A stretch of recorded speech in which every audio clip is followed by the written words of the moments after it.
여러분 안녕하십니까. 자, 8강 강의는 이제 조직론을 입문할 거예요.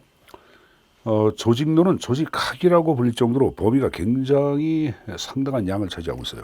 그래서 출제도 군무원 시험 같은 경우에는 25문항 가운데 한 6문항 내외 정도.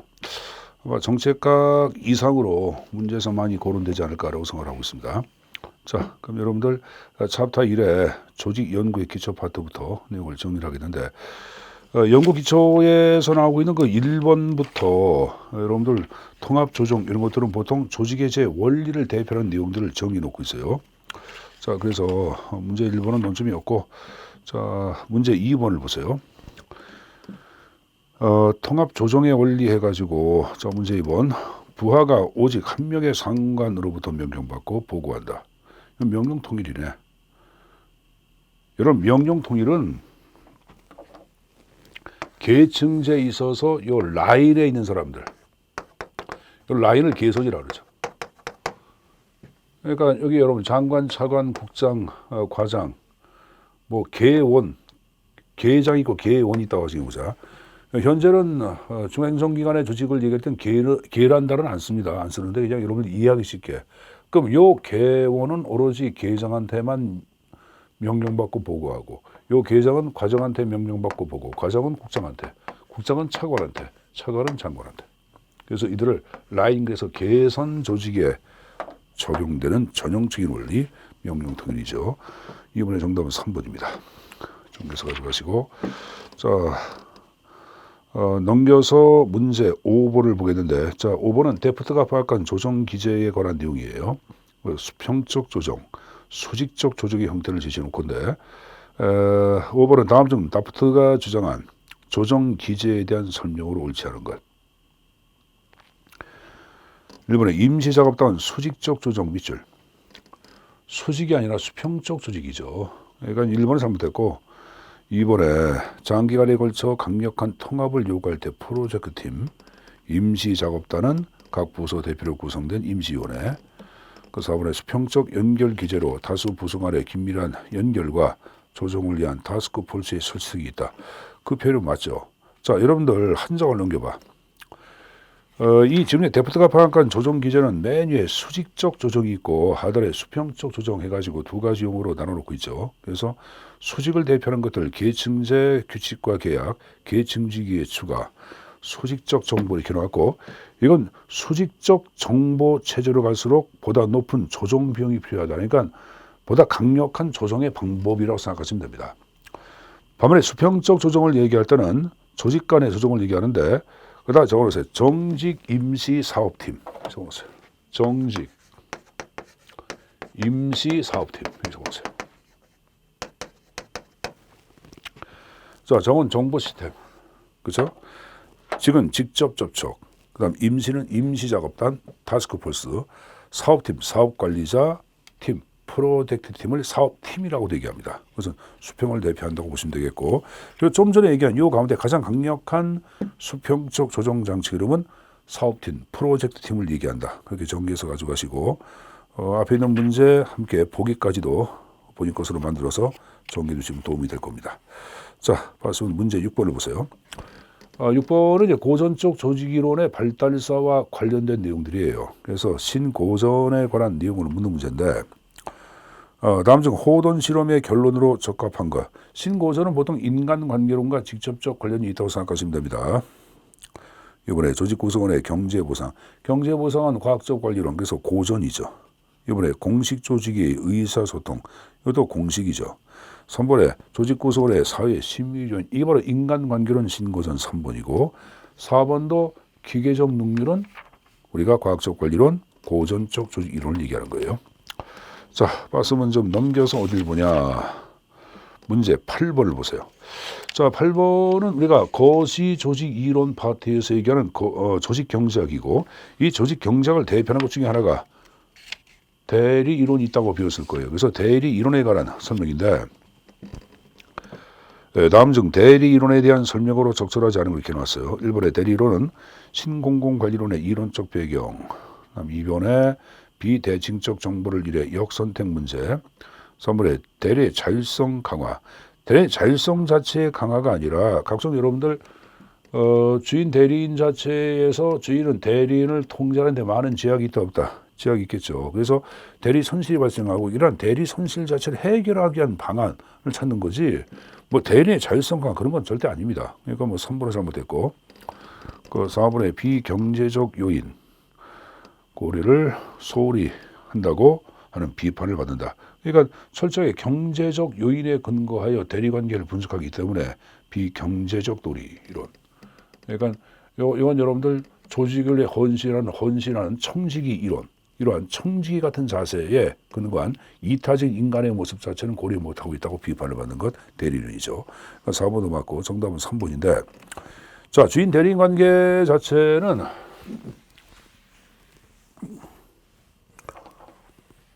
현대사회는 계약관계다. 계약을 토대로 마스터 주인하고 에이전시 대리인 관계가 성립된다. 근데 주인 마스터 자체는 대리인이 주인을 위하여 올바른 대리 항의를 하고 있는지 통제나 감시를 원한다. 그러니까 통제나 감시에 실질적인 많은 제약이 있다. 그 제약을 대표하는 것을 보통 세 가지 형태로 나눠서 얘기하죠. 그 하나가 바로 뭐다? 절차 중심의 통제 얘기했고 두 번째 얘기한 게 정보의 비대칭을 얘기합니다. 그다음 세 번째 얘기한 게 낮은 인센티브의 제공을 얘기했고 특히 이 정보의 비대칭성은 사전 손실하고 사후 손실을 가져온다. 이게 대리 손실이고 대리 비용이죠. 그래서 사전 손실을 얘기했던 에드벌즈 셀렉션 해가지고 이것을 역선택을 불리한 선택이라고도 하죠. 사후 손실 자체를 대표하는 것은 바로 뭐야? 도덕적 해이죠. 통제나 감시의 한계를 틈타서 형식적인 대리 활동을 얘기합니다. 그래서 이에 극복 방안이 대리론에서는 주요 관심사가 된다고 얘기해 잘 있어요. 그렇죠. 그래서 절차 중심의 통제, 낮은 인센티브를 성과 중심의 인센티브 형태로 바꿔주고 정부의 비대칭은 정부의 공개를 토대로 해결이 가능하다고 얘기했을 거예요. 그래서 이 형태는 여러분들 출제에서 자주 오른되기 때문에 내용 좀 정리해서 가져가야 합니다. 자, 문제 9번을 볼까요? 다음 중 거래비용 경제학에 대한 설명으로 옳지 않은 걸 이렇게 놨어요. 1번 조직 비용. 이 조직 비용을 조직 내부 통제 비용 그러죠. 거래 비용보다 클 때 내부화가 이루어진다. 거꾸로 적어놨네. 그렇죠? 거래 비용이 조직 내부 통제 비용보다 클 때 내부가 이루어지는 거지. 그러니까 1번 표현은 무조건 잘못됐지. 이거래. 거래 비용 경제학은 조직 안팎에서 이루어지는 모든 거래, 소유자, 관리자, 부하, 공급자, 생산자, 거래 분석, 조직 현상 연구. 생산보단 비용이죠. 조직 경제학은 지금 얘기한 거래비용 경제학하고 대리론으로 나눠서 얘기하는데 둘 다 생산보다는 비용에 초점을 둔 이유야. 비용의 극소화. 그래서 대리론은 대리비용, 대리선소의 극소화를 얘기한 거고 거래비용의 극소화를 위하여 조직 구조가 탄생한다고 보는 이론이죠. 그래서 생산보다는 비용에 관심을 갖고 시장에서 이루어진 거래관계 분석한다. 윌리엄슨 자체를 얘기했던 존전의 유형 구조에서부터 M형 구조로 바꾸자. 그 표현 맞죠, 여러분들? 한번 생각하겠습니다. 여기 우리가 파악하고 있는 내용인데, 자, 잠깐 봅시다. 이것도 여러분들 어려워하는 사람 있을 것 같아가지고 간략히만 말씀드릴게요. 자, 거래비용 자체는 보통 이제 시장 실패로부터 거래비용이 발생하는 거죠. 그 완전 경쟁하에서는 사실 모든 정보를 공유하다 보니까 거래비용이 존재할 수가 없어요. 정보를 얻기 위한. 근데 시장의 실패함에 따라서 거래비용 발생했고 이 거래비용 자체를 대표하는 것들을 얘기할 때는 크게 세 가지 용어로 보통 나눠서 얘기해. 하나를 얘기할 때는 뭐가 있어요, 여러분들? 첫 번째 거래관계 유지비용이 있고 두 번째 얘기할 때는 정보비용이 있죠. 그 다음에 세 번째는 감시비용. 그 세 가지 용어로 보통 나눠서 얘기하죠. 그리고 또 하나 여러분들 거래비용 자체를 얘기할 때는 상대방이 갖고 있는 자산의 특정성의 정도가 높을수록 거래비용은 증가한다고 얘기해서 있어요. 했죠, 여러분들. A라는 사람 자체가 반도체와 관련된 최고의 최첨단 기술을 갖고 있어. 자, 그럼 K라고 하는 반도체 회사에서는 이 사람이 꼭 필요한 게 왜? 전 세계적으로 기술은 이 사람밖에 없어. 그러면 이 반도체 회사는 이 사람 자체가 필요하지. 그럼 거래관계를 맺기 위해서는 거래관계 유지 비용은 이 사람과 만나서 계속 밥도 사야 되고 술도 사야 되겠고 그게 뭐 한 달에 들어가는 것이 1,000만 원. 이 사람 갖고 있던 여러분들 기술에 대한 거 여러분 정보를 지불해야 합니다. 이게 뭐 2,000만 원. 감시 비용 자체는 이 사람이 다른 회사의 반도체 사장과 만나는지 뒤에 파바라치 붙여서 감시한다. 감시 비용. 이것만 이제 500만 원. 그럼 전체 비용은 3,500만 원이죠. 이게 거래 비용이야. 그러면 이 K라는 회사의 사장은 지금 거래 상대방 자체를 바깥에 두는 것이 아니라 내부로 영입해서 뭐라 그러냐. 자, 예를 들어서 이 사람이 이제 김 박사라고 가정해보자. 김 박사, 내가 당신한테 지금 한 달에 2,000만 원 줬는데 앞으로 3,000만 원 보전해 줄게. 그리고 이사시켜 줄게. 이렇게 얘기합니다. 그러면 김 박사 입장에서는 과거에 2,000만 원 받다가 3,000만 원이니까 1,000만 원 더 버는 거 아니야. 그럼 이 비용이 이게 더 낫잖아. 그럼 내부로 들어와 안 들어와? 들어오죠. 그럼 이 사람을 내부로 들어와서 월급 주는 비용 이게 바로 지금 3,000만 원이 바로 뭐다? 요 3,000만 원이 이게 조직 내부 비용이에요. 그럼 거래 비용은 3,500만 원. 조직 내부 비용 자체를 얘기할 때는 3,000만 원. 이게 더 크다 보니까 K 회사 사장은 거래 상대방을 내부로 영입한다고 보는 거예요. 그래서 1번 표현은 표현이 잘못했다고 얘기하는 거예요. 그리고 이 조직 자체도 계층제의 구조로서 기능적 구조 형태를 지니고 있어요. 예, 기능적 구조. 그러면 이질적 기능 간의 갈등과 대립을 야기하죠. 그래서 이 구조 자체를 어떻게 바꿔라. 이렇게 된 구조. 이걸 보통 이러한 구조를 B1, B2, B3, C1, C2, C3 이러한 구조를 우리는 유형 구조라 그래요. 그 유형 구조 자체를 뭐로 바꾼다? 다천적 구조로 바꾸자고 파악하는 거야. LMC 만들어가지고 요게 이 조직 해체해버리고 A1, B1, C1으로 이쪽은 A2, B2, C2 이런 식으로 이걸 보통 뭐라 그래요? 분립구조라고 배웠어 안 배웠어? 분립구조라고 배웠죠.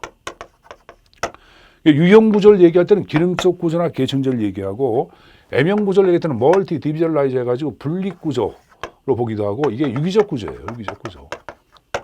그래서 윌리엄스는 조직 내부에서 이루어지는 각종 거래 비용 자체를 극소화하기, 의사결정 비용을 극소화할 목적으로 유형 구조에서부터 M형 구조로 바꿔주고 바꾼 게 윌리엄슨이에요. 그러니까 어쨌든 간에 9번에 1번은 앞뒤가 바뀌었습니다. 정답 1번의 답의 형태 체킹. 자, 그리고 문제 10번 나온 거 보자. 다음 중 가우스 이론, 혼돈 이론이죠. 적절하지 않은 것, 초합리성. 초합리성 1번이래. 초합리성은 우리가 얘기하는 정책결정 이론 모형 가운데 드로우의 최종 모형에서 나오는 거지 가우스 이론과는 거리가 멀죠. 자기 조직화 나왔고 여러분들 공진화 나왔고 비선형적 변화 나왔는데 여러분들 이 지금 얘기한 공진화 자체를 얘기할 때는 혼돈 이론에서는 여러분들 베이징의 나비의 날개의 짓이 여러분들 뉴욕에 거대한 폭풍을 가져온다고 파악하는 거예요. 그러니까 처음에 작은 사건도 나중에 엄청난 혼돈을 야기할 위험성이 있다 없다 있다고 파악하는 거예요. 그걸 그림 어떻게 이렇게 되죠? 작은 것이 엄청나게 여러분들 커다란 폭풍을 가져오죠. 이렇게 이루어지는 것을 공진화라고 얘기하는 거야. 그래서 우리가 파악하고 있는 혼돈 이론 자체에서 파악하고 있는 초기 민감치 이론이라고 하는데 이걸 이제 우리가 나비 효과라도 얘기합니다. 나비 효과 자체를 빗대어서 얘기하는 것이 공진화 그 표현은 맞고 그 정답은 당연히 1번의 답의 형태를 체킹해서 가져가면 되겠네요, 여러분들. 그 혼돈 상태를 이들은 회피의 대상이 아니라 여러분들 혼돈 자체를 토대로 조직을 새롭게 혁신하고 또 개척해 나가자고 파악하는 거 혼돈 이론에 해당된다 안 된다? 된다고 파악하는 거예요. 즉 혼돈을 통제의 대상이 아닌 긍정적 활용의 대상으로 파악하는 거 혼돈 이론이고 혼돈 이론에서는 그럼 조직이 계속 생명을 유지하기 위해서는 자기 조직화 능력이 존재가 돼야 돼. 이게 바로 뭐냐면 자기 조직화예요. 그리고 지금 얘기한 이런 거 있죠. 작은 여러분 빈틈이 엄청난 여러분들 혼란을 가져온다. 이것은 비선형적 관계지 선형적 관계는 아니지. 그래서 지금 얘기한 거 답의 1번의 초합리성은 아무런 관계가 없습니다. 자, 문제 바꿔서 챕터 바꿔서 챕터 2의 조직 구조의 형성 파트를 좀 보겠는데 문제 2번을 보세요. 조직 구조의 기본 변수에 관한 내용이 쭉 나오고 있는데 조직의 분권화가 필요한 상황으로 옳지 않은 것 이렇게 나왔어요. 1번에 지식 공유가 원활하고 구성원의 전문성이 높은 경우, 2번에 구성원의 횡적 조정이 어려운 경우, 3번 나온 게 기술과 환경 변화가 역동적인 경우, 4번 나오고 있는 것이 고객에게 신속하고 상황 적응적 서비스를 제공할 경우. 여러분 이번에 부서간의 행적 조정이 어려울 경우는 강력한 직권을 발휘해서 통합을 시도해야 되겠죠. 그러니까 답은 당연히 여러분들 2번에다가 답의 형태 체킹하시면 되겠네. 문제 3번을 보세요. 조직 기본 변수의 특성이 나왔는데 자, 조직 구조의 기본 변수는 공식화, 복잡성, 직권을 얘기하는 거예요. 자, 1번에 규모가 커질수록 업무가 분업화되고 분문화가 됨에 따라 복잡성이 높아진다. 규모가 클수록 공식화의 정도 낮아진다가 아니라 높아진다고 말해야 되겠죠, 여러분들. 비숙련 업무를 얘기할 때는 단순 업무. 복잡성 높아진다. 여기서 복잡성은 분할을 얘기하는 거 아니야. 그러니까 여러분들 비숙련 업무 자체는 단순 업무 아니야, 여러분들. 계속 복잡성 높아지겠고 관리의 민주화를 실현하기 위해 분권화를 높여야 되겠다. 뭐 그 표현은 맞아야 합니다. 그래서 이 표현 문제는 우리가 이제 그 조직 구조의 3대 변수가 있고 상황의 3대 변수 이론이 있을 거예요. 그걸 이제 조합시키는 내용인데 이쪽에는 조직 구조의 3대 변수, 이쪽은 상황의 3대 변수 한번 적어보자. 그래서 공간에 복집을 적어보고 상황의 3대 변수는 규환이, 기환이 형제. 그래서 규모, 기술, 환경 얘기했죠. 그 대규모, 일상적 기술, 불확실한 환경을 얘기했죠. 그럼 이쪽으로 할수록 복잡성 높아지고 공식화 높아지고 직권화 낮아진다. 일상적 기술은 단순한 기술 낮아지고 이건 여러분들 높아지고 이건 상관관계 약하다. 불확실한 환경에 다 낮아진다. 대체로 낮아진다. 그래서 이게 조직 구조의 변수의 값이 낮은 조직 구조를 무슨 구조? 유기적 구조라고 이렇게 배웠을 거예요, 여러분들. 그래서 이걸 이제 풀어서 쓴 문제입니다. 그렇게 정리해서 가져가시면 됩니다. 자, 그리고 넘겨서 어딜 보냐? 자, 문제 5번을 보겠습니다. 자, 5번 문제는 이제 기계적 구조와 유기적 구조 자체를 비교하는 내용들을 잘 알고 있는지를 문제시킨 거예요. 1번에 넓은 직무범위, 2번에 모호한 책임관계, 3번에 비공식적 관계, 4번에 표준 운영 절차. 정답 4번이죠. 이미 정해놓은 절차는 여러분들 우리가 얘기하는 공식화를 얘기하는 거 아니야. 그런 기계적 구조와 관련되죠. 자, 그리고 문제 6번을 보겠습니다. 다음 중 데프트의 조직의 유형에 대한 설명으로 옳은 것 익히 나왔어요. 네트워크는 핵심적 기능을 외부의 핵심적 기능 자체를 중심으로 조직을 구조화시키는 거죠. 그리고 부차적 기능 자체를 외부로 계약을 토대로 외주를 주죠. 그러니까 1번은 무조건 잘못됐고 이번에 수평적 구조의 형태를 얘기할 때는 전문성을 중시한다. 전문성을 중시하는 것은 여러분들 기능 구조죠. 동일한 기능을 수행하는 모든 조직 단위를 하나의 조직에 예속함으로써 동일한 기능에 근거한 전문성을 제고할 수 있겠지. 그러니까 2번은 무조건 잘못된 거고. 그 다음에 3번의 사업 구조는 조직을 기능 부서로 분류한 것. 기능 부서로 분류한 것은 기능적 구조죠. 사업 구조는 여러분들 우리가 분립 구조 아니야. 산출물을 기반으로 만든 조직이 사업 구조죠. 4번에 매트리스는 기능 구조와 사업 구조 이원적 체제. 4번 맞죠? 매트리스를 행렬 구조라고 얘기하고 그래서 이 매트리스 구조를 얘기할 때는 보수가 2명 투 보수 체제에 근거하여 이중 명령에 따른 갈등을 한다고 하는 문제점이 내포되어 있죠. 정답은 4번입니다. 자, 데프트가 파악한 조직의 형태는 이걸 한 장을 넘겨봐. 거기 끝장 이론에 맨 위에 기계 기능 사업에서 박스 안에 내용이 쭉 나왔는데 이것은 수업 시간에 기기사 매순회유 이렇게 요약했죠. 기기사 매순회유.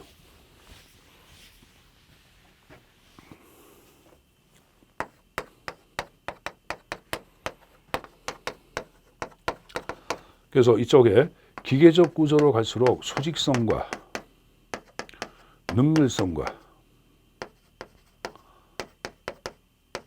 안정성 등등을 중시하고 반면에 유기적 구조로 갈수록 수평성과 학습성, 대응성을 중시한다고 배워서 안 배웠어? 배웠죠, 여러분들. 그 형태를 문제시킨 거 아니야. 그리고 이 형태들은 뭐 매번 얘기했기 때문에 이건 좀 여러분들이 뭐 출제에 거의 나온다고 보시고 내용 좀 정리해서 가져갈 필요가 있습니다. 가져갈 필요가 있다. 자, 그럼 여러분들 이와 관련돼서 하나만 더 보겠는데 문제 9번을 볼까요? 다음 중 매트리스 조직의 장점 1번에 구성원의 자아실현율이 2번에 신속한 의사결정 3번에 신축적 인적전의 활용 그 다음에 4번 나온 게 특수사업의 준용이 자 매트리스는 기능구조 사업구조의 이중적 화학적 결합 아니야. 투보스 체제로 이루어졌기 때문에 의사결정 자체가 상대적으로 신속하지 못하다고는 단점이 내포되어 있죠. 답은 2번의 답 형태 체킹 이렇게 정리하시면 되겠네요. 자 그리고 넘겨서 정리할 것 11번 문제를 또 정리를 좀 하도록 하겠습니다. 다음 중 대통령 소속의 위원회에 해당되는 걸 이렇게 놨어요, 여러분들. 자 현재 정부 조직 법에 나오고 있는 위원회를 얘기할 때 대통령 소속 자체는 방송통신위원회 이것은 지금 대통령 소속이고 공고위 금융위 국민권익위원회를 얘기할 때는 어디 소속이에요? 국무총리 소속에 들어갑니다. 그러니까 여러분들 그렇게 생각하지 마시고 방송통신위원회 이거 하나만 대통령 소속으로 파악하고 다른 것들을 다 국무총리 소속이라고 봐도 틀린 표는 아닐 거예요. 그렇게 좀 내용 정리해서 가져갈 필요가 있습니다. 그렇게 해서 머릿속에 암기해둘 것. 자, 그리고 여러분들 문제 13번 문제 공공기관에 관한 형태를 묻는 것이 또 문제화 돼서 나와 있습니다. 공공기관에 관한 13번 문제에 대한 설명을 옳지 않은가. 공공기관은 공기업, 준정부기관, 기타 공공기관 맞죠? 그래서 공기업하고 준정부기관 묶어서 정원 50인 이상이고 기타는 50인 미만을 얘기하죠. 이번에 공기업은 시정형과 준시정형 맞고 그다음에 3번에 준정부기관은 기금관리 위탁집행 맞고 4번에 공공기관 지정은 국무총리가 하는 것이 아니라 기재부 장관이 하죠, 여러분들. 그래서 이 형태를 구분하는 문제가 한 문제인데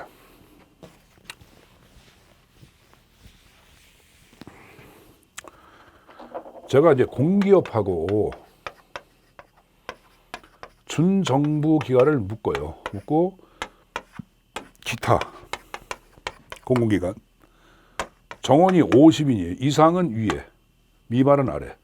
그 다음에 공기업과 준정부기관은 전체 수입 가운데 자체 수입이 차지하는 비율이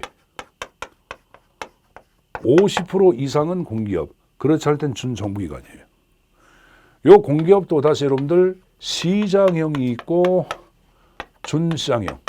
시장형은 자산 규모가 얼마 이상, 2조 이상이고 and 동시에 전체 수입 가운데 자체 수입액이 대통령령으로 정한 거. 현재는 85% 이상입니다.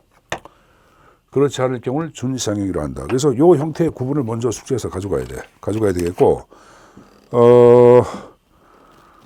그리고 이제 넘겨서 여러분을 정리할게. 공기업에 관한 내용이 또 별도로 또 나오고 있을 거예요. 그래서 공기업을 좀 보겠는데 15번 문제를 보세요. 15번. 공기업에 대한 설명으로 적절하지 않은가.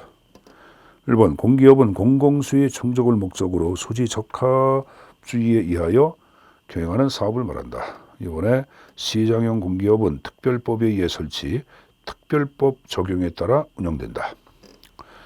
3번에 공사형 공기업의 직원은 공무원이다.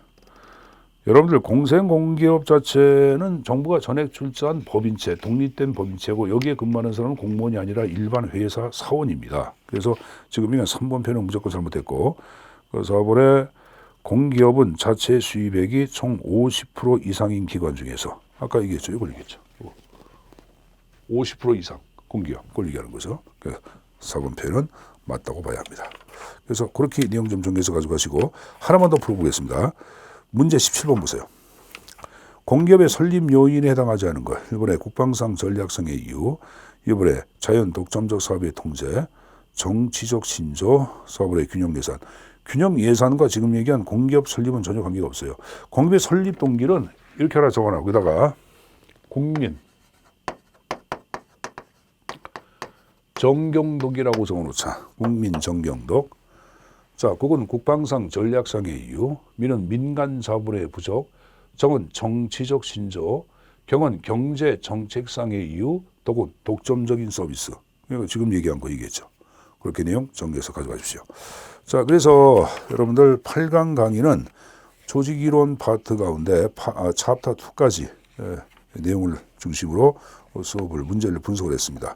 9강에서는 조직의 양태와 조직의 유형 파트를 중심으로 또 문제를 점검하도록 하겠습니다. 자, 여러분 고생 많았습니다. 여기서 마치겠습니다. 안녕히 계십시오.